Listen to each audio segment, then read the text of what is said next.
I'm wrestling, do not weep for me. Celebrate what I am. Celebrate what I have been. Celebrate what I represent. And celebrate the many ways I have impacted your life. I will survive this test as I have survived others.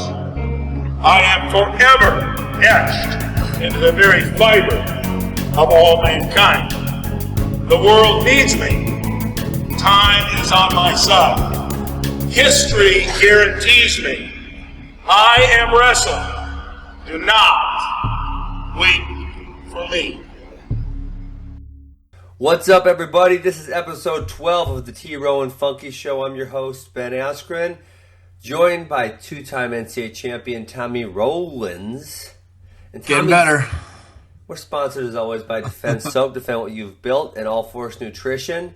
And Tommy's fired up, so I'm just going to let Tommy roll. Tommy, man, I know you had a Twitter battle with Willie Saylor about these high school national rankings. So, man, the floor is yours for as long as you want to go off. Yeah, we got to get into this real quick because we have a lot of good stuff to cover between Dave Schultz, the Kraz tournament.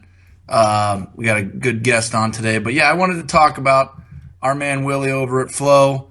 I guess first and foremost, Ben, to explain the thing that I want to talk about is the high school team rankings, which candidly is a very, very difficult job because not everyone's competing against one another. They're not in the same pool, so to speak. They're not in the same league. They're not a part of the same exact association. So finding a way to come up with the national champion in high school is difficult. And so, without getting down into the weeds too much, if you're a St. Paris Graham fan, it's conceivable to think that you should be the national champion. If you're a Blair Academy fan, it's conceivable to think that you should be the national champion. And if you're a Wyoming Seminary fan, it's conceivable to think that you should be a national champion. So Wyoming Seminary and Graham had scheduled a duel randomly to wrestle each other to try to hop over Blair. And some people came after Willie, and Willie said that there's no way that this result would change his opinion that Blair Academy should be number one, which he has since retracted. I did listen to his Flow Radio podcast the other day. But the premise of everything is, Willie Saylor's biased. No, Graham people are biased. Who's really biased? Where's the bias at? The rankings are very sophisticated and it's difficult to explain, and don't be over simplistic and things of this nature. And so my thought, Ben, is to dive into who's really biased. So to me, the answer is that everyone is biased. Well, yeah, obviously. Because there is not one single human on the face of this earth that can guarantee me that they're going to be 100% objective the whole time. Yep. It's impossible to not have bias. I have bias. Ben has bias. Willie Saylor has bias. Jeff Jordan has bias. Brian Antonelli has bias. Scott Green has bias at Wyoming Seminary. They all have bias. Everybody on the face of the earth has bias. You cannot remove bias from your conscious thought. You cannot step outside of yourself and look at a situation 100% objectively. Now, some people are good at being objective more than others. And if you're in the business of ranking, I think that you should be as close to the medium of being 100% objective as possible. So I think that it's interesting that, and this is not just Flow Wrestling or Willie or anybody, but it's interesting that there has never been a protocol or a criteria or some sense of guidance from any person that's going to rank the best high school wrestling teams prior to the season starting. Yeah. Well, let me throw this one out there for you, Tommy. Yeah. I actually don't have that much interest in the topic, and the reason behind that is my personal bias. Right. Where I grew up in Wisconsin is transferring is very looked down upon. There's travel restrictions in all the teams. There's very few private schools. So, Wisconsin doesn't really compete in that. And so I think that the national dual or national high school dual title, whatever you want to call it, it's really limited to a very select handful of high schools. And that's kind of why I personally never really thought about it that much. And I guess the second part of that is there's no clear winner. There never is. It's a biased pick, like you're saying right now, and there's not. NCAA is going to determine the winner of the Division I NCAA title every year. They don't have that for folk style high school wrestling. It just doesn't exist. No, and if you're in the business of ranking these teams and you want to stay out of the line of fire, if you want to stay out of the line of fire, if you want to be as transparent as possible, and you want to create a system where people feel like they know how they go about winning a national championship and they don't rely on somebody's opinion, then there's a number of things you can do. You can release a protocol or a guide or a criteria that makes people feel like if I do this, this, and this, I'll be the national champion. You could have a committee of people instead of one opinion.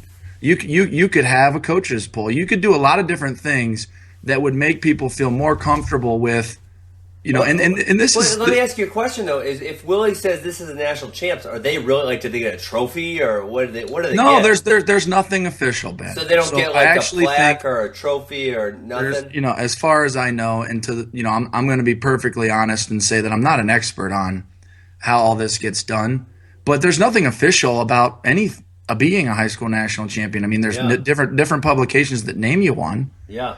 But to me, if you really don't want pot shots, if you want to come across as objective as possible, you can do a lot different than one person's opinion on Monday morning 14 weeks in a row. Yeah. You can do a lot more than that. And it's very, very possible. Can you get down to the wire? Can you make it?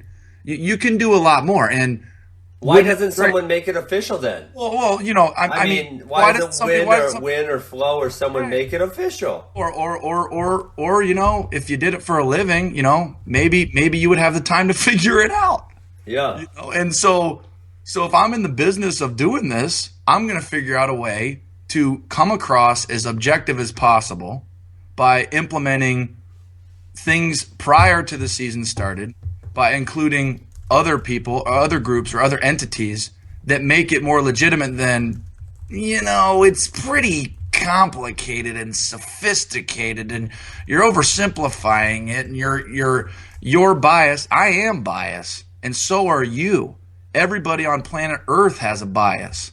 So if you want to create, that's why, and I know it's anti-bureaucratic, and I'm not a bureaucratic guy by any stretch, but there is a bureaucratic element of rankings and of championships that make them feel legitimate.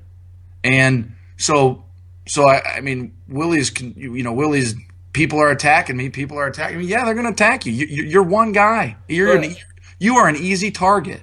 Why don't we just brush it off as someone's opinion? I mean, unless there's an official high school national title, who gives a damn? At the end of the day, it's someone's opinion. Because here's why, Ben. Because you're telling me St. Paris, Blair, and Wyoming, their lives are going to be ruined over Willie's opinion of who's the title? Well, that's an opinion, right? That's what it is. That's all it is. Because they compete against each other multiple times over the course of the season. That's all it is. But he works for the number one media outlet in wrestling, hands down. And a lot of people are putting a lot of credence in this ranking. And there's a lack of process. There's a lack of explanation as to what it comes from, other than just one guy saying, "This is what I think." So it's really not even an indictment on Willie, to be honest. But yes, I am biased towards St. Paris Graham. Jeff Jordan is my business partner. So I grew up 40 minutes let's go on this real Urbana, quick. Ohio. Why should St. Paris Graham be the national champs, Tommy? Tell me that one.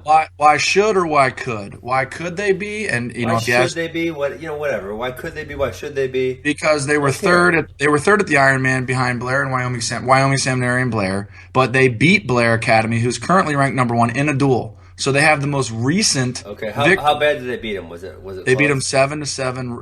Not ref's decision, but bonus points. I don't know. It was like they won by like 2 or 3. Okay, so it was 7 close. matches. It was close. Yeah, it was close, and they didn't win by as close of a margin at the Ironman. So it's conceivable for Blair to say, well, we beat the number one team, and you didn't move us up. It's Seminary has a similar argument, different circumstances, a similar argument, and Blair certainly does too. But the reality is last year, similar circumstances, not the same, but similar circumstances, Graham won the Ironman, but they lost to Blair in a duel, and that cost them the national championship to Oak Park River Forest. So there's an inconsistency in that there's many layers to it. So you could argue back and forth, this guy was injured, this and that. But the problem is that it's a discussion. And maybe the agenda is the fact that it's a discussion is good for the Flow Wrestling rankings. The fact that it's not transparent, the fact that it is a discussion, it is something that people debate and talk about, maybe that's why there's not a process. Because if you and I, Ben, sit on the back porch over a couple cold ones, I know you don't like them, you and I can develop a system that I think people wouldn't mind. And it wouldn't be clear. It wouldn't be like, oh, yeah, that's, all the discussion's over. But I think we could develop something that has credence, that has validity, that has legitimacy, that people could subscribe to. But that doesn't exist. And maybe it doesn't exist because if that exists, then what are you going to talk about? Well, maybe Flow should just make a tournament so we don't have to take anyone's opinion. They got so then you get in the whole other layers. They got who's number one. They got all this different stuff going on. Who's number one duels. Right. And but everyone didn't attend that one, right? Yeah, and I think Flow Wrestling's all about that. I think they're all about finding, to some extent, the real winner. But the dialogue is convenient. The dialogue, this conversation is convenient. Let's be honest. Yeah. So to me, anyways, that's my overall position. I also think there's a lot. It is a very tough job. I'll give Willie credit. It is a tough job. This is not an easy way to skin the cat. You know what I mean? Because you got Blair Academy, Wyoming Seminary with not unlimited budgets, but they have a lot different budgets than public schools. St. Paris Graham is in a town called St. Paris. It's a very small, rural public school. There is no money in the program. They can't do this unlimited, we'll go search far and wide, nationwide. We'll take the kids out of school. We'll spend, $10,000 a weekend getting everybody. They don't have those resources. So they pack as much bang for their buck in that travel budget to take on as much competition as possible. The Ironman tournament, St. Ed's dual meet, Blair Academy dual meet. I mean, they put up as much of a tough schedule as they can possibly do, resources pending. Yeah, and, for sure. This goes for the schools out west and down south, and then you got Apple Valley. Yeah. They're not the same anymore, but all these teams, it's difficult. It's a tough job, and it makes for very interesting discussion. And who's biased? I think everybody's biased. Honestly, I think everybody on planet Earth cannot truly step outside of themselves and look at a situation objectively 100%. Some people do a better job than others. I'll give Christian Piles credit, Ben. I think he's a pretty objective guy. But to say that he doesn't have a biased bone in his body, we're just not doing real talk when we do that. Yeah, you're right. I agree 100%. So let's just Flow, get it together. Just make a national tournament. They are. Call a winner. There you go. Boom, done. But it's not a fair fight. Like you said, some of those teams out there got some serious resources and no transfer restrictions. I mean, it's realistically, it's almost like they're a college team to a certain extent. Hey, Tommy, David's texting me, and he wants to go now. He wants to call in now, so I'm telling him to call in. Does he want red M&Ms in his bowl only, and he wants us to pull out the green and brown ones and the yellow ones before he comes onto the show? Dude, I had some good stuff to talk about, but who knows? Maybe we'll get David intertwined in, or else when we're done. I want to talk about the Schultz. I want to talk about Kraz. Oh, there he is, right there. Let's add him in here. What's up, David? Hey guys, how you doing? Good. How you doing, David? Pretty good. Hey, so do you think SPG should be the high school national champs also, like Tommy? Not yet. I think I saw somewhere that they have another dual setup. I think probably wait till after that. Yeah, that fell through. Canceled. Seminary backed out. So just back to the drawing board, back to the debate on who's number one. And we just had a 12-minute. I just had a 12-minute rant on the process, David. What do you guys come to conclusion? Man, I'm not. Well, Tommy wants to. He says Flo needs to get together and have a high school national. It's not just Flo. It's not. It's everybody. Hey, if you want to be legit, say how you're looking at this. You know what I mean? Not just saying, it's tough, it's difficult to explain. I mean, it sounds like something, the UWW would do back in the day, the old UWW, Ben. Oh, gosh. All right, let's get on to David. We got him on the road. Hey, Dave, first thing we want to talk about real quick is just, All Force Nutrition sponsors us. They sponsor you. And actually, one of the things that we talk a lot about on this show is the promotion of wrestling. And you, in particular, have been one of the most marketable athletes coming out. And All Force is one of the main companies that sponsor you. There's a few others. And I got my guesses, but what do you think it is about you that makes you so damn marketable? You put me on the spot, I guess. Wow, I love it. I mean, we just got down everyone on the spot. Man. I love it. Well, I think it was a combination of a few different things. I think just the era that I came through probably had a lot to do with it. I mean, I think since I can remember back since, all the people that, you can, in this kind of era of wrestling, the social media era of wrestling, we kind of all came up together. So you kind of throw that together with the success that we had at Penn State at the time that we did. And I think just being able to be fortunate to come out of college at a time when there's more sponsors starting to get in the game, and just was able to be really fortunate to get, meet the right people and develop really good relationships with these different companies. And they've just been extremely supportive of me, and I try to do the most I possibly can to support them and help them grow as a company. I almost kind of think of it as extended, as much as my career continues to grow, I'm helping these companies continue to grow at the same time. And I think it's been a really good relationship. Nice. And so I know one of my complaints when I was training for the Olympics was that I had to be a coach also, and I had to do clinics also, just to make ends meet, not even to do well. And I always thought if sponsors could give a little more, my job training for everything would have been easier. And that's kind of what's happening with you. So, if you let me get this right, is you're not really officially a coach at Penn State, but you are very supported by your sponsors. Is that right or wrong or? Yeah, that's right. I think that's kind of the trend that I would love to see more and more in wrestling, and I think it is starting to see more and more. And I think part of that has to do with the regional training centers. For me, my main focus is New England Wrestling Club because that's where I live here, I wrestle here, and that's kind of my whatever we can kind of do for the club because our New England Wrestling Club is extremely supportive of all of our athletes. We have, recently with the WCAP, so we have the New England Wrestling Club. In addition to the New England Wrestling Club, we have all the WCAP freestyle athletes training with us, and that's separate funding than the New England Wrestling Club. So we have right now 12 guys training for an Olympic dream, which is pretty awesome. That's kind of where it starts. So every day we go in, we have a freestyle practice set up separate from the college practice. So I think that's what makes us, first of all, a little bit unique at Penn State. And in addition to that, it's just my full-time job is to train and try and be the best wrestler that I can be. And I can do that because of the sponsors that I have and their support. Okay, last thing, and this is about you being marketable also. I think it's because you're so genuine. That's my personal opinion. You're just you. But All Force is making a protein bar off of your name. You already got a wrestling shoe, protein bar, you got some socks. How awesome is that? You're like a business. You're like Jay-Z. Right.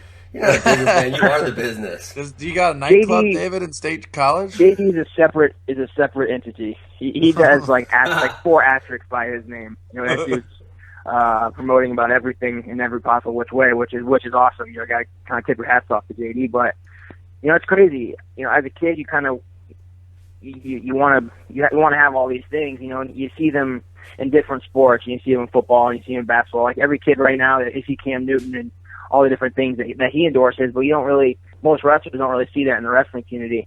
And then right now, it's starting to change. I think we're starting to see more of that stuff, and I think that it just for a company to be able to partner up with a current athlete, it helps really market and give instant credibility to the youth market or to those kids growing up because they might not know what All Force is. They may not know what Flips Wrestling is. But like Flips Wrestling, for example, the first thing they did is they went out and they got Jordan Burroughs when Jordan was just coming off the Olympic and World Championships. So everyone could immediately associate Flips Wrestling with instant credibility because they supported Jordan Burroughs. And I think that's similar what more and more companies are starting to do, because it helps them kind of grow a little bit faster. It helps kids to kind of recognize their brands and what they're doing. You know, man, if Jordan's using those headphones, and I want to use those headphones. You know, if David's eating this protein bar, then I want to eat that protein bar. Nice. And I think that's kind of their philosophy that they're going with. And I think for the athletes, it's awesome. And for the kids, they're getting great products. And, you know, if we're going to compete at the highest level and we want to use these products, then, by all means, kids every age can be able to use them at the same time and feel confident that that's going to help them in what they're trying to do. Nice. I wanted to jump in a little bit since we're, doting on David on why he's marketable. I'm surprised. I'm surprised that that you didn't. You said he's so genuine, but I think the reason David's marketable and the reason why we need to really vocalize why I think he's marketable. I think he's exciting to watch. Yeah, and of course. when you have people that go out there and let it all hang out and throw the kitchen sink at their opponent, you don't have to know a lot about wrestling to appreciate that and to be entertained by it. And so I think that David's able to get the casual fan, maybe not casual because there's really no casual wrestling fan, but I think you guys know what I mean. The fan that's not quite, totally a zealot about wrestling, but when they watch somebody who's fun to watch wrestle, they say, I like that guy, and they become a fan. So that's marketable because there's more eyeballs watching that guy, win or lose or draw, because it's fun to watch. So David, thanks for that. I appreciate when someone is letting it all hang out there on the mat. So to me, I've known David since he was in the 6th or 7th grade, but to me, I think, from the outside looking in, even though I'm on the inside when it comes to knowing David, I think it's because he's exciting to watch wrestle. Nice. All right, guys, I've been looking forward to this since we talked about it last week and said we're going to have David as a guest. We got to do some Penn State, Ohio State predictions. And I'm the moderator right now. Why do you got to talk to me when we got our bobber down right now? Okay, but listen, Tommy, I actually looked at the lineups today, and I'm not going to call Ohio State the favorite, but I'm like, they could win this. They really could. I've always known that in a dual meet the Bucks match up well with Penn State compared to other programs. But, I wish we were going into the dual meet with a little bit more steam than we got right now. So what do you? Hey, David, let me get your pick, and Tommy, let me get your pick. What do you? Tommy did predict this as 21-9 a couple weeks back. Listen, I know that. Anyway. So hey, before we start, David, I saw David tweet that he did predict Nolf versus Imar. David, I need to hear. I wish I was looking you in the eye right now, but I need to hear in the tone of your voice that you really believed that was going to happen. Well, 100%. I mean, obviously, I can't say. 100%. I mean, it's pretty crazy talking about, and nothing against Imar. I mean, he's an unbelievably exciting wrestler, and he's been completely dominant the time he stepped on the mat. But I'm around Jason Nolf, and I actually remember last year as a redshirt, when we would have conversations, he just the way he thinks, the way he wrestles is just so unique and different that he doesn't process the same way as any other human being would about going out and wrestling, a guy like Imar, or similar to, Zane. Zane has a similar mindset, when he was wrestling Logan for the very first time. They're just people that don't really have that type of mindset. So I think that's the first thing. Not many people can come as freshmen and think they can beat a guy like that. Mm-hmm. But also just his skill set, and he's just gaining fire. He's gaining more experience every time he steps on the mat. And I believe that match was going to come down. I was debating back and forth when the match started. I mean, I was nervous. I was like sitting on the edge of my seat, just because I was excited for that match to happen. But I just thought that the match would come down to somebody scrambling underneath of the other guy and giving up back points, like a 2-and-2.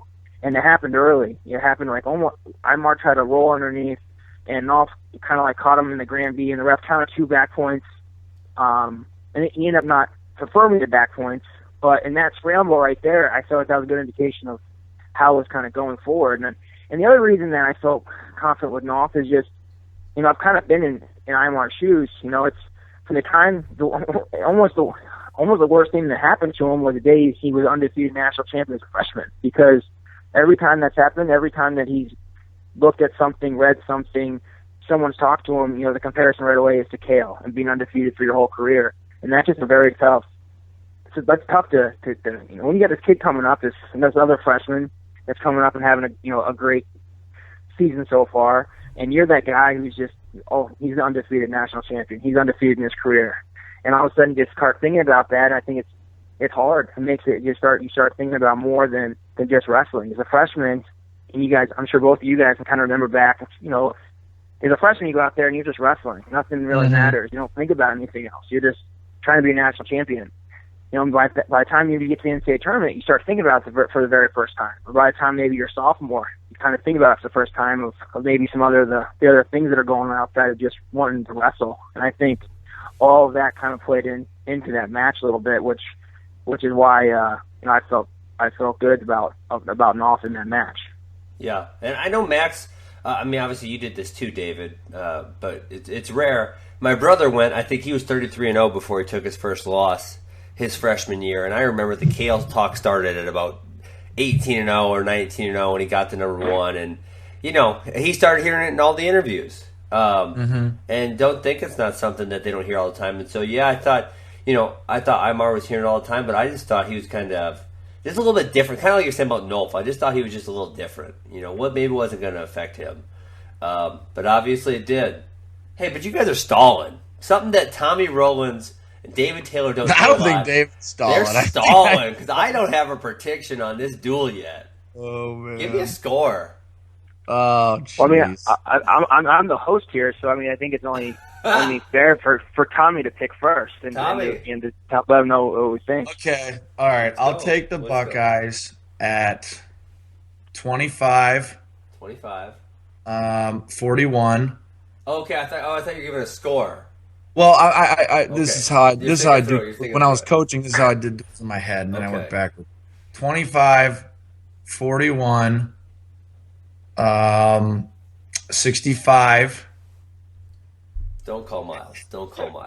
Heavyweight, and then we've got to win two of these three. So those, I'm taking the Bucks in those four, and I know that there's a few of those that aren't gimmies, mainly 25, but I'm taking the Bucks in those four, and then we've got to win two of these three, 33, 74, or 84. Wait, 84, I believe McCutcheon's just been ruled out, so it makes that one a lot easier for you guys. Didn't know that. Yeah, well, nothing's easy with Kenny, but I understand what you're saying. I could be wrong, but that's what I've heard.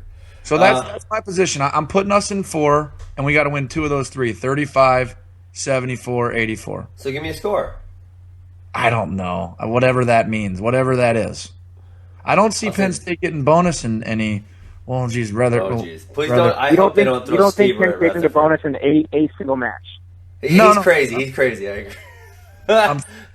Listen, guys, I'm not. I never heard David get mad, man. I think that was like David mad. Right? They're like, salty. You don't think they're gonna bonus? Freaking crazy, man.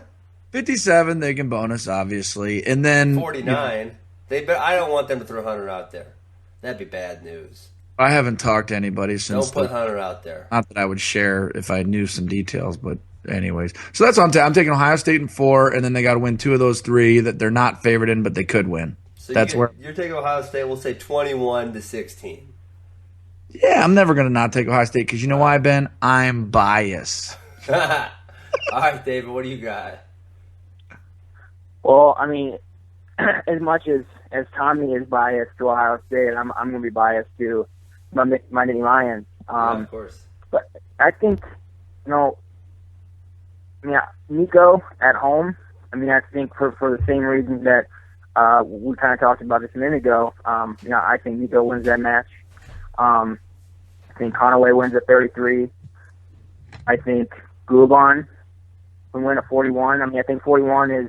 I think for. Do you think he can win, or do you think he's going to win? I want to ask David about this because you're from St. Paris, Graham, so it's got to be tough. How do you feel about these? Like your college teammate wrestling, a high school alumni or high school teammate. Is that weird for you? I guess it's weird a little bit, but at the same time, these guys that I'm with at Penn State now, I've been with them for a long time, and I'm with them day in and day out. So it's kind of looking back to the Jordans, thinking about Mickey and Bo, those kids were, they've been like little brothers to me for a long time. So it is weird thinking about, those guys wrestling the Penn State guys, especially Bo. I mean, I spent a lot of time with Bo when we were younger. I mean, we were partners for a time period, and I mean, he's a beast. I mean, I don't think that I feel really strongly about Bo and his abilities to win a national championship. So, I mean, I think that there's definitely some, kind of looking back to guys like that I want to see them still do really well, because it's kind of hard. I don't want to root against those guys, and I believe in their abilities. So, but in a dual meet, it's a little bit different. Dual meets and tournaments are different. Dual meet, I think when you kind of talk about, maybe the situation that Graham's in now, the national championship in high school kind of is determined about an Ironman tournament that's in December, and it's kind of hard to let that ride the whole way through. And in college, it's kind of, the dual meets are sort of like the Ironman tournament. The dual meets are kind of throughout the year, but what really matters is Big Tens and the national tournament. And those are the tournament teams and the individuals that can help their teams continue kind of going forward. In a dual meet, those individuals can be limited a little bit, and to the point that they can help their team win a tournament. Those guys that can carry a little bit more, confidence, or just their weight for the team in bonus points, can make a big difference. So that's where both of these teams, Penn State and Ohio State, regardless of how this dual meet turns out, both teams have capabilities of guys that can go deep in the national tournament and score in bonus points. And that's really where it's going to happen. And in this tournament, and in this dual meet, a head-to-head match, you may not see the same bonus point potential, because it's a dual meet and it's head-to-head, but when you get day 1, day 2, day 3 in the national tournament, things change, and you get different matchups, upsets, the seeds, all that kind of stuff. They play a completely different role. So that's what's exciting. And I think it's a little frustrating. I'm sure for Ohio State, is they don't have their full team out there. So for that being said, I just think it's going to be hard for Ohio State to beat Penn State. 16,000 people there in the Bryce Jordan Center right now, and especially the way Penn State's wrestling. Yeah. And not coming with their full team. But I think, so what's your final score? I haven't really kind of gone through and even looked at a score, but I think that. How about this, David? What of my 4 matches are you going to overturn that I said the Buckeyes are going to win? He already overturned 25. Yeah, I think you overturned 41, which I find interesting. You said 25, 41, 65, and heavyweight.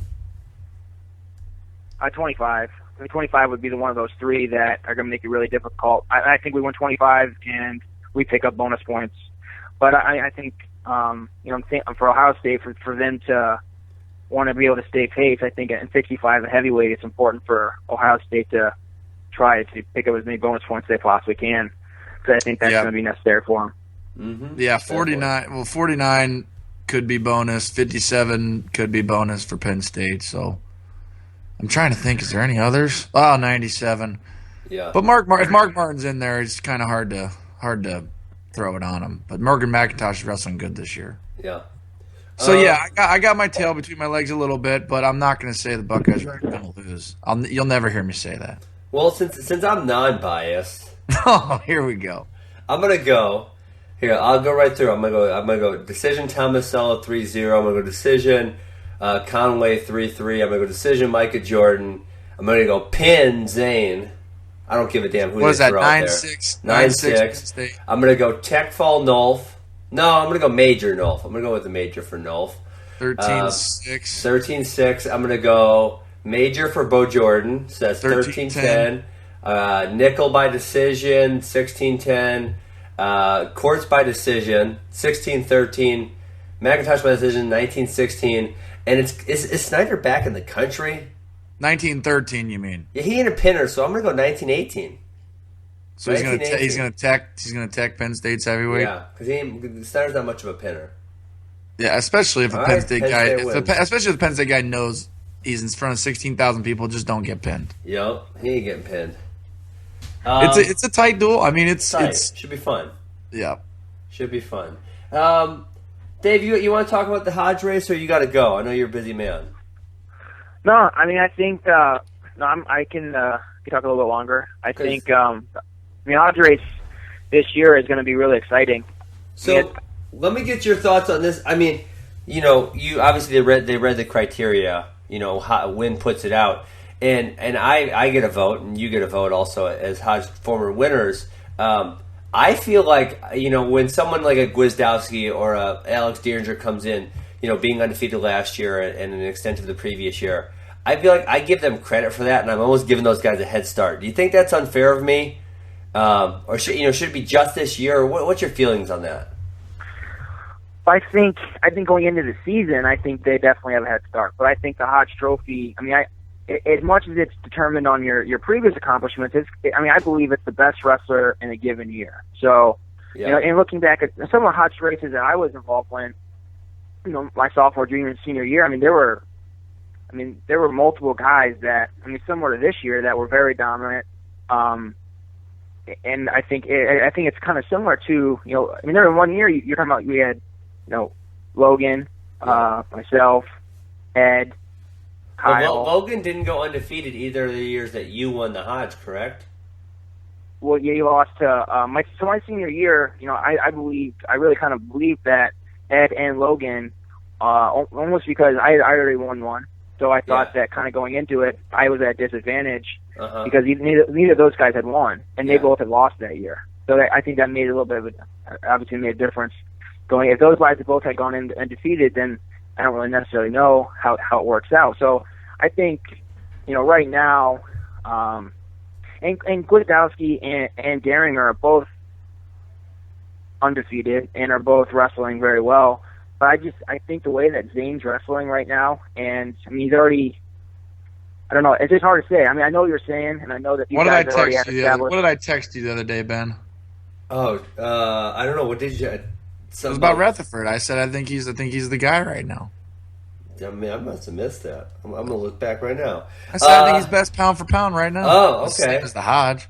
Let's get some insight. Who wins in a practice room match? Jason Nolf or Zane Rutherford? Give us the dirt. Come on, let us have it. They can go back and forth. There's times when Zane could go out there and he could put it on Nolf, and there's times when Nolf could just decide that he's ready to go that day. And Nolf is just so gifted in so many different situations. He's such a good. Just in scrambling. Just everywhere. Where Zane is just every day consistent, 100% all the time. So I think, when those two go, it's just, it's like two cats in the bag. Those two are just like constantly. They're scrambling and they're scoring and they're fighting every single go. So it definitely, it helps that they have each other to go with every day. But I think it's hard to say. I think when people associate Zane right now, they kind of think more to his freshman year. Like, I think you see Zane and you're like, he doesn't really score that many bonus points, because you kind of think back to his freshman year where he would get his takedowns, he would ride guys, and he went 5-0, and it'd be dominant, but he'd have 5 minutes riding time and no turns. This year, it's a different story. He gets on top, he's turning guys, he's pinning guys. I think he's only had maybe 2 decisions this year, and one of them was 7-0. So I think he's pretty dominant. So I think it kind of goes into what's going on now. I believe that I think they should add, in addition to bonus points, I think it should be points scored for your team in dual meets. I think should be another criteria in the Hodge race. I think just another thing. I think it's just something else. Just what kind of, or maybe how many points you score for your team in the NCAA tournament. Yeah. Just something else to kind of establish that dominance of the guy who really kind of carries their team, or that really kind of shows that extra effort of scoring more points. And I think that. And that maybe that just kind of just falls into being undefeated and having the most bonus point wins on the season. But I think that's one more criteria to think about. You have 5 matches and you can score a max amount of points for your team, and you score.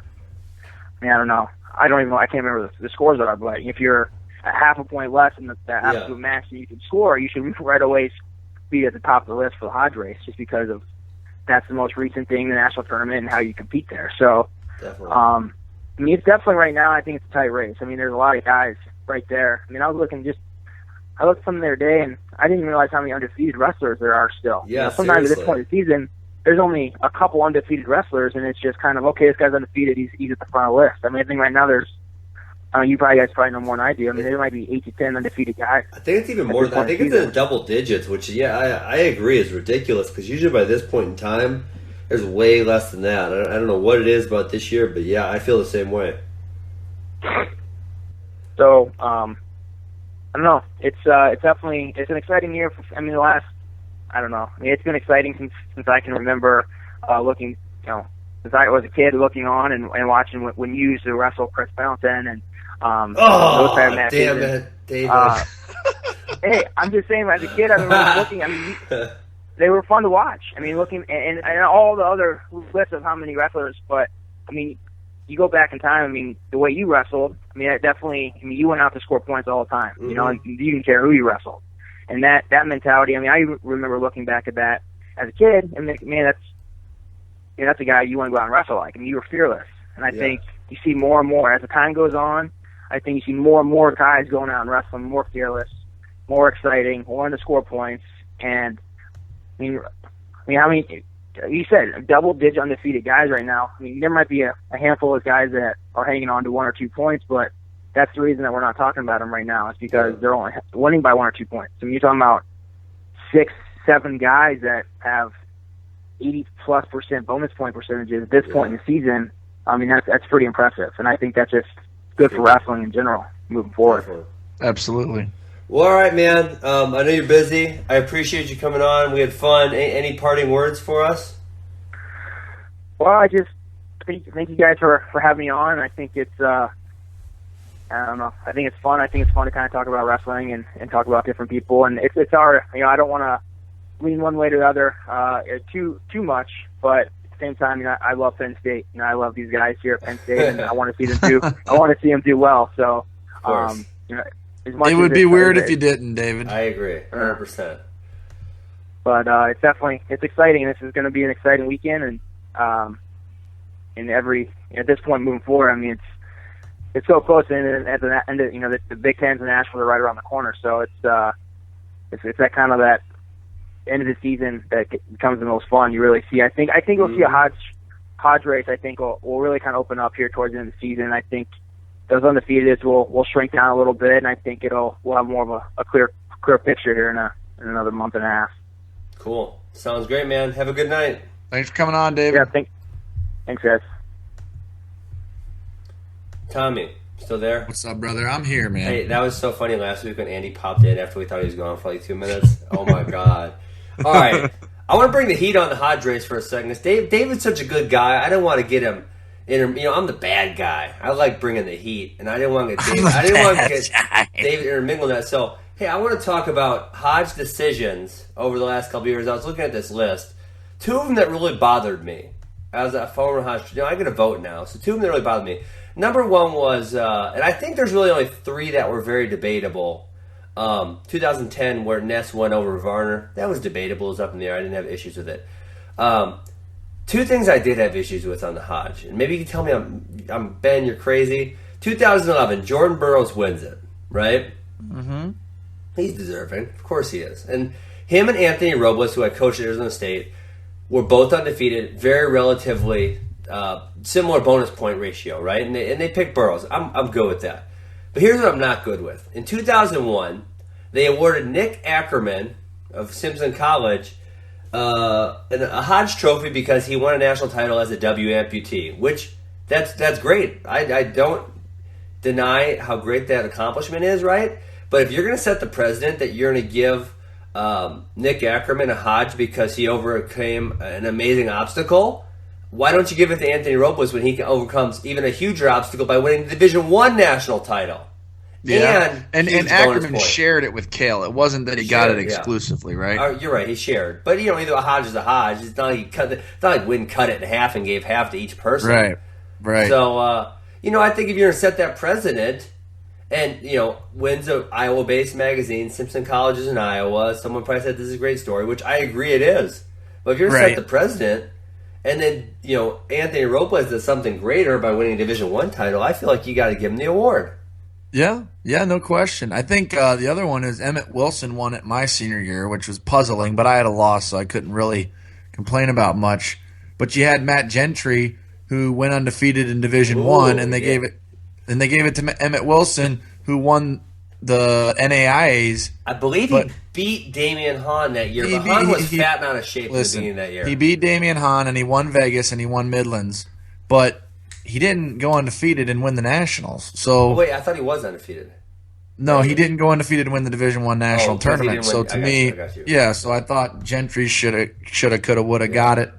But if you're gonna go ahead, if you're gonna take that precedent, Tervel Delagnev, I forget which year it was, but he went on 08, I think.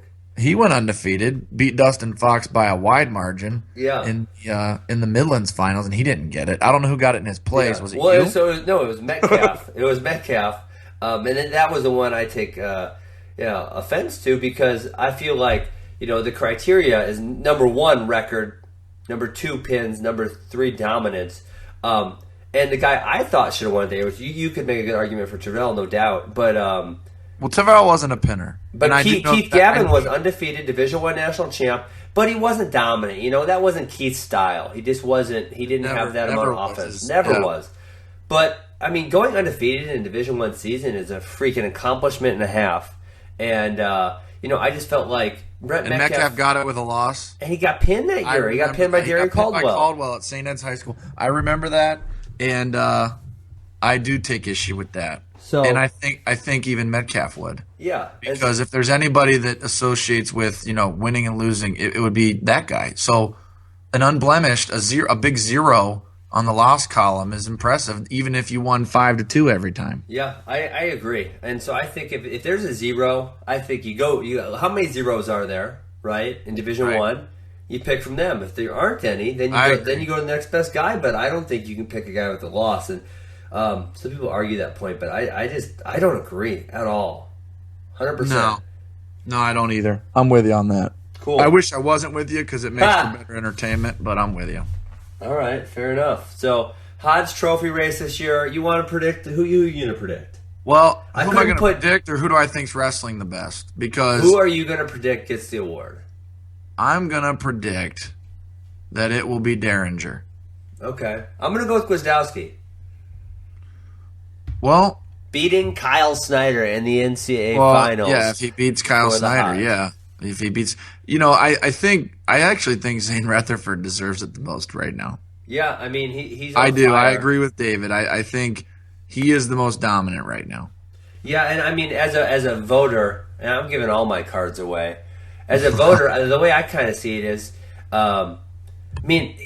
Gwiz and Derringer were both undefeated the last season, and a good portion of the season prior to that. I think Derringer, is he undefeated the last 2 years?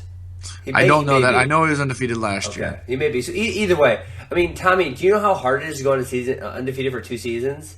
I mean, it's I didn't go undefeated for 1. I freaking blew it in a dummy my senior year. Thanks for reminding me. But I mean that has to be rewarded. That in itself. I mean, think about if you put up the list of greats that didn't go undefeated through 2 seasons. I mean, just recently, right? Kyle Dake did it, but Stieber didn't do it, not 2 in a row. David Taylor couldn't do it 2 in a row. Ed Ruth couldn't do it 2 in a row. So, no, it's tough. You did it, right? Wow. Yeah, I mean, yeah. I don't know what Brad was like. You just wowed yourself. Yeah, wow, I guess I did. On accident. Yeah, but I mean, so I think that carries a lot of merit with me. And hey, the other thing about Zane Rutherford that I was really having like deep thoughts about the other day, just sitting around thinking about wrestling, is how good is freaking Aaron Pico? My God, and everyone's gonna forget about him, and no one's gonna remember how good he is because he's gonna go on to mixed martial arts. He's gonna be a badass over there.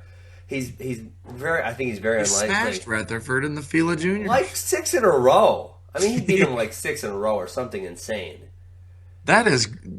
I gotta compliment you on that observation, Ben. I mean, seriously. Because it's hard to connect those dots. Yeah, that's impressive. I mean, and right now he would be he'd be an older high school senior, but he would still be a high school senior right now. And he's probably not going to make the Olympic team. He's like a 24-year-old high school senior. No, I think he turned 19 in the fall, so he is older, obviously. I was 17 when I graduated high school. Me too. But I don't think he's going to make the team this year, and then he's going to go on MMA greatness, is my opinion. But a lot of people in the wrestling world are going to forget how good he was. And Rutherford is looking like he's going to go 3 years undefeated. And obviously, I don't want to call it before it happens. But as good as he's looking, and he could go down as one of the all-time greats. And Pico beat him 6 times in a row.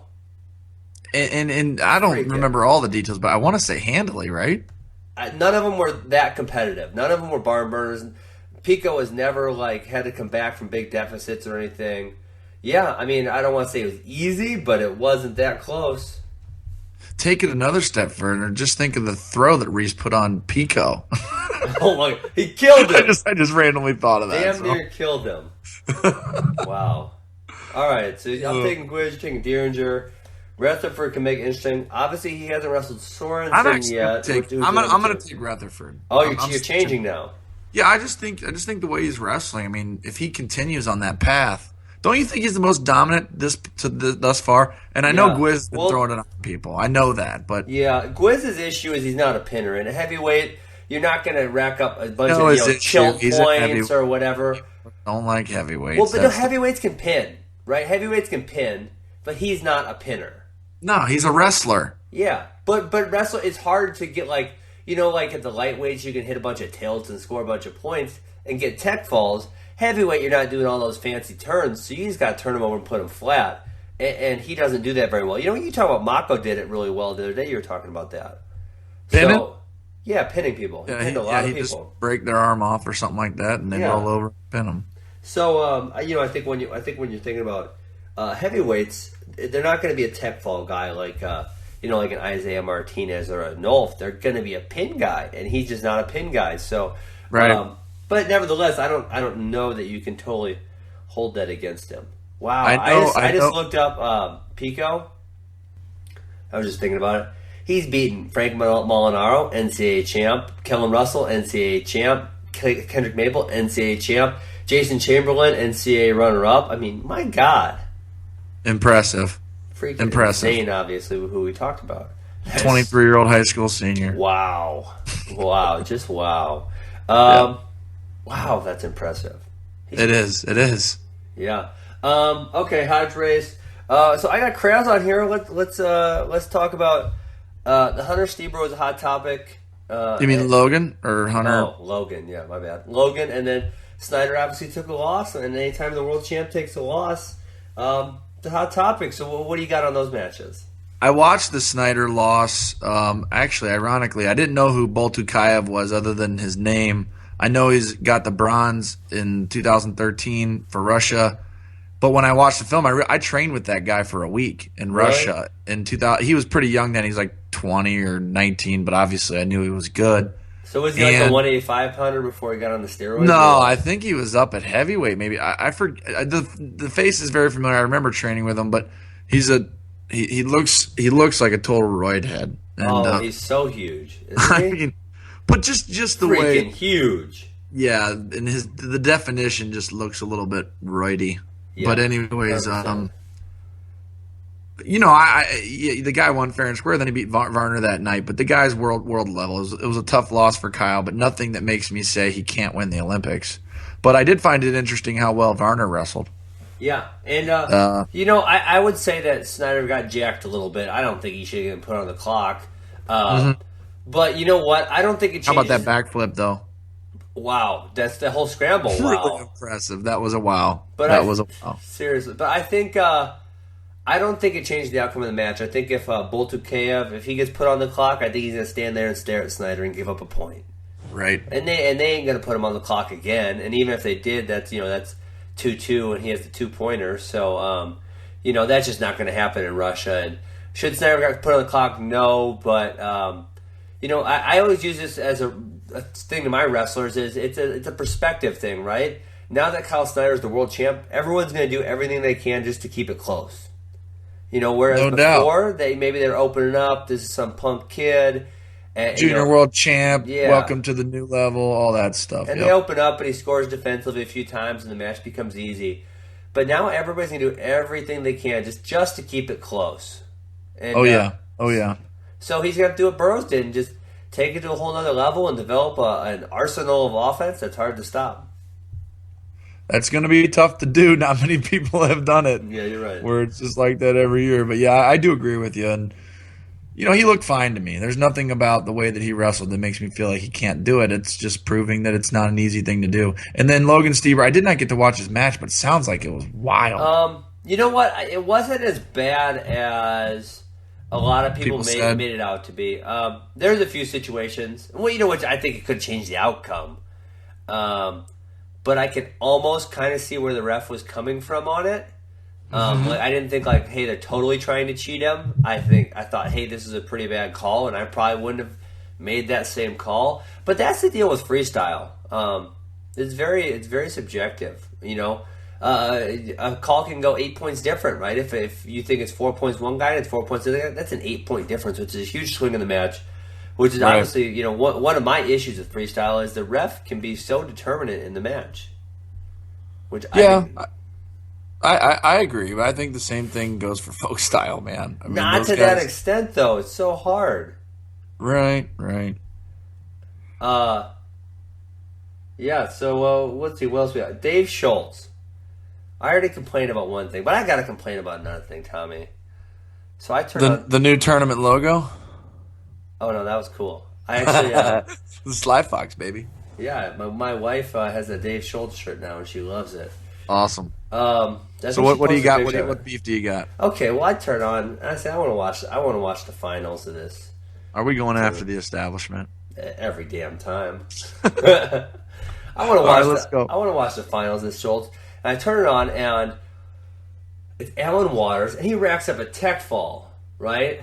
And man, he tech falled everybody, which I was pretty impressed. Alan's really making some strides in some freestyle. Mizzou guy, boom.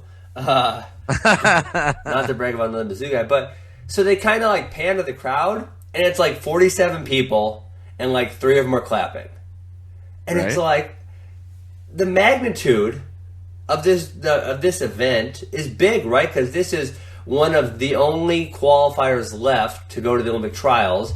The Olympic trials is what should be the biggest event every 4 years in wrestling in America, right?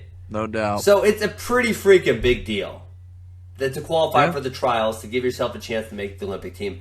That's a big damn deal. And there's 47 people in the stands, and 2 of them are clapping because no one gives a damn. So Ben, you stated the problem. What's the solution? Well, I would say if you don't really care to have a crowd, just do it in the damn wrestling room and get it over with. At least you're not trying to get a crowd. The worst thing is when you try to get something and then you can't get it. You just look silly. Just have it. If you're not going to put a lot of effort into it, just have it in the wrestling room and say, they got 5 mats in there, wrestle it and crown a winner. Say he's going to the trials. No one's going to clap. No one clapped in the freaking event anyways. Who gives a damn? Yeah. So that's all. Yeah, it's disappointing, but it's disappointing. But I think it's a tough nut to crack. It's tough. You're wrestling this tournament in the middle of the college season, middle of the high school season. It's just difficult to get the people out there. But to your point, I mean, could it be better? Yeah, probably. I mean, I don't think anybody would argue that. You got a lot of foreign countries, so the only people that are going to come are American wrestling fans. Yeah, and well, what a lot of people were saying was it was 4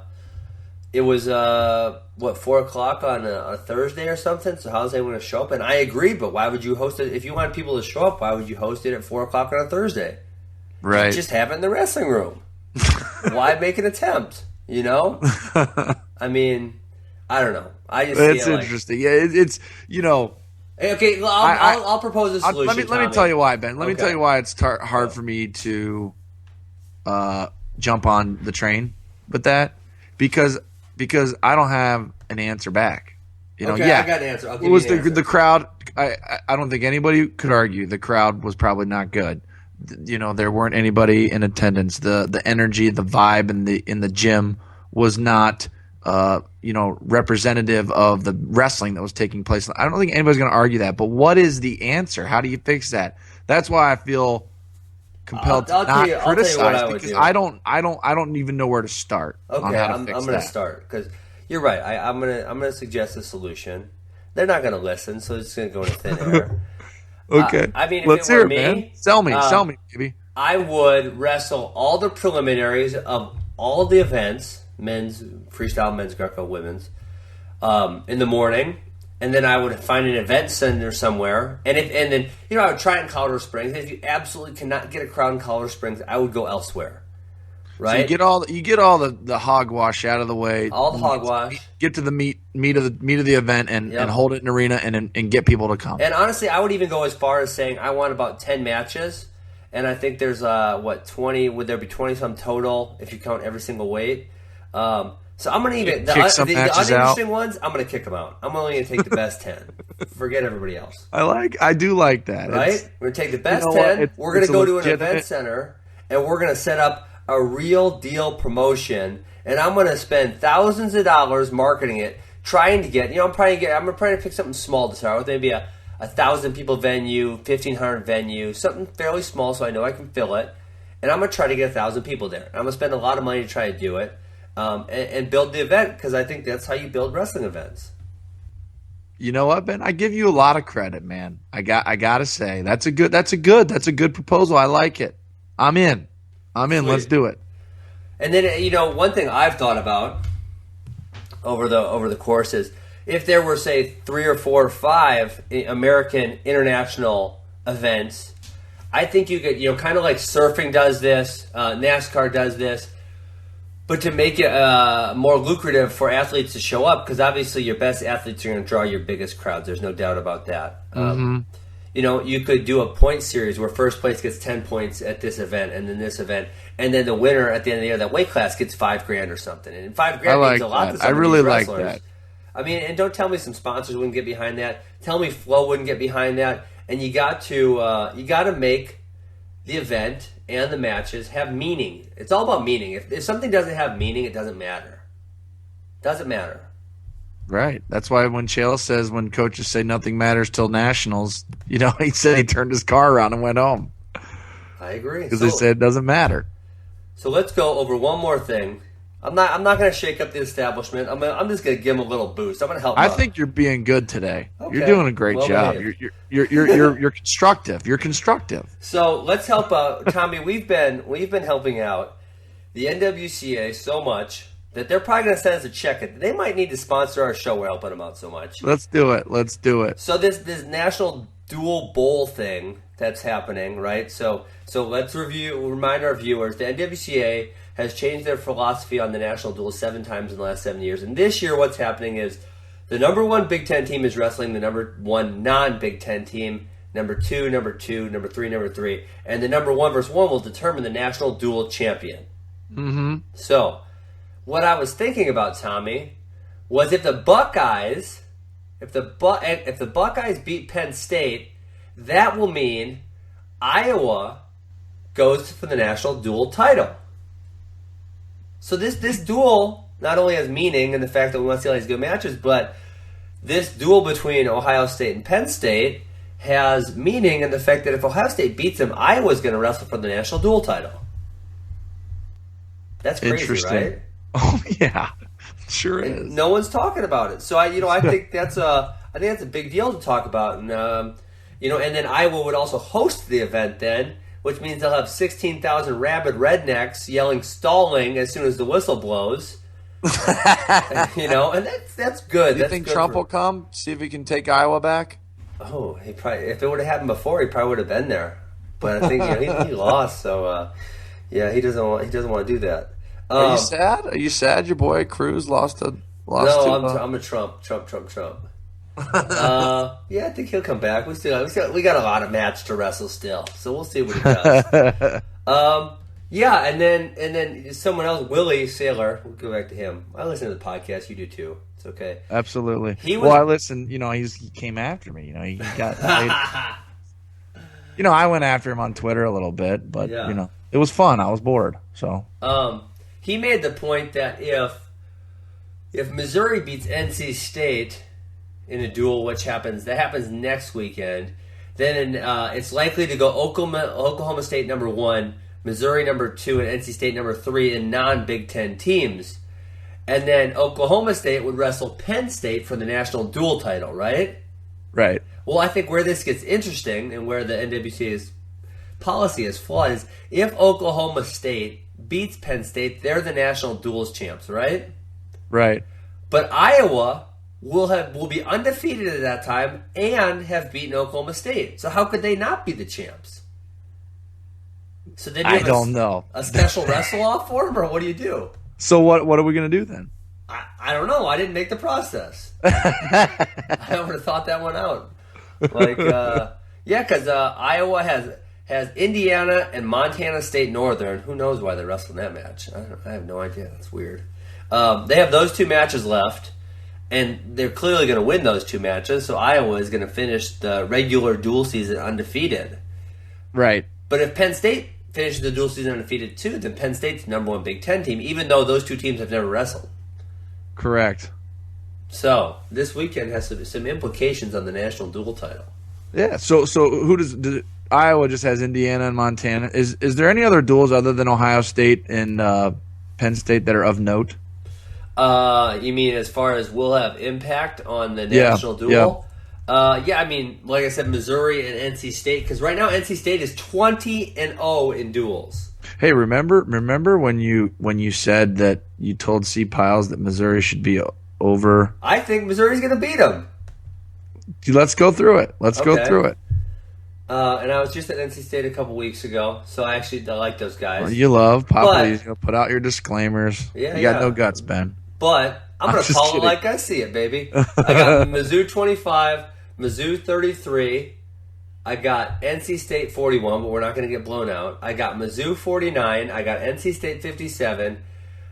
Ooh, 65 is a barn burner. So I'm going to say that's the closest match of the whole duel. It's Rajkot versus Lewis, and they're both kind of similar wild styles. It's going to be fun. But I got Mizzou at 74. I got Mizzou at 84. I got Mizzou at 97. And I got Gwiz at heavyweight. So, is there any possible scenario where it would benefit Mizzou to put Jaden up at heavyweight? I don't see it because they got to win at 97. Well, yeah, and 84 and 97 for NC State, they're pretty tough. I think obviously I would favor. Can Missouri's heavyweight avoid a no? pin? He's getting stuck. He's getting stuck by a guy that can't pin? Yeah, he's getting stuck. The way I called it is the guy's a nice guy, Romero, but he's kind of like a turtle. I mean, when he gets off on his back, he don't really get off. The way I see it, it's 6-3 with a toss-up. So even if they win that toss-up, that's 6-4. I mean, you got to get some serious bonus points. So you got the Tigers. So I think the Tigers are going to win that, which would then you got NC State's got 1 loss, Missouri's got 1 loss. And Oklahoma State's actually got 2 losses to Iowa and NC State. So maybe Missouri wrestles for the national title. I don't know. That would be. Hey, it wouldn't be the first time, right? Down to the polls. Yeah, we kicked Iowa's butt last year. That was one of the most glorious. That was when Gilman did I've ever watched in my life. The most ridiculous slam ever. Most ridiculous. So ridiculous. You got anything else to talk about? Man, it's been 68 minutes. It's not like we, it's not like we overtime? 5 minutes in. Are we overtime? We're overtime. It was OT, baby. That's all right. That's fun. Do want to thank our sponsors, though, Ben. I mean, Defense Soap, All Force Nutrition. We had an All Force athlete on the show, which was nice. But without our sponsors, we wouldn't be able to, get the production guys to help us with the show and things of that nature. Yeah, and I will tell you, I kind of brought it up in the first part with David. I'm so excited that there's a handful. It's not a lot yet, and hopefully it's going to increase. But there's a handful of athletes in America that can live off their sponsorship money and just compete. I wished I could have done that in 07, 08, and I couldn't. And I think you probably were in the same predicament. I don't think I came out in 04, and Russ Hellickson and the Buckeye Wrestling Club at the time paid me an extremely modest amount of money, and it wasn't enough to make ends meet. Thankfully, I was married, which not many people are married. You were married at that time? I got married like 4 weeks after my graduation. Dang! How old are you? Oh, I was like as old as Pico is now when I got. Dang! It was 2004. I was 23, and my wife got a teaching job. If I didn't have a wife with a teaching job, I would have been dying. So I would have had to run around all over the place making money. But it's the landscape is completely different now. I think that if you're a Derringer or a Gwiz or a guy like that coming out of college, you're not going to have the same hardships that maybe other guys 8 to 10 years ago had.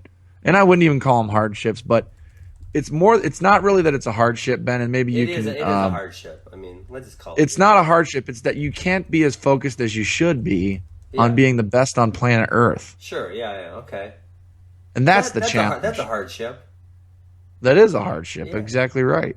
So, I don't even know where I was going with that, but I'm excited that a certain amount of our athletes, and hopefully as we move forward, it'll be more and more and more, can do nothing but wrestle. They don't have to coach. They don't have to really focus on clinics. They can just wrestle and focus on being the best they can be. That's awesome. Yeah, absolutely. Good stuff. All right, Buckeyes, Penn State. Let's do it this weekend. I'm excited. All right, brother. Have a good one. All right, have a good night, Tommy. See ya. We are brought to you, as always, by our title sponsor, Defend Soap. Defend what you have built. And our new sponsor, All Force Nutrition. Remember, you can go on their website, use Funky as your promo code, and get 25% off any individual products that you buy. So go check them out. They're a wrestling company built by wrestlers for wrestlers. Give them some love.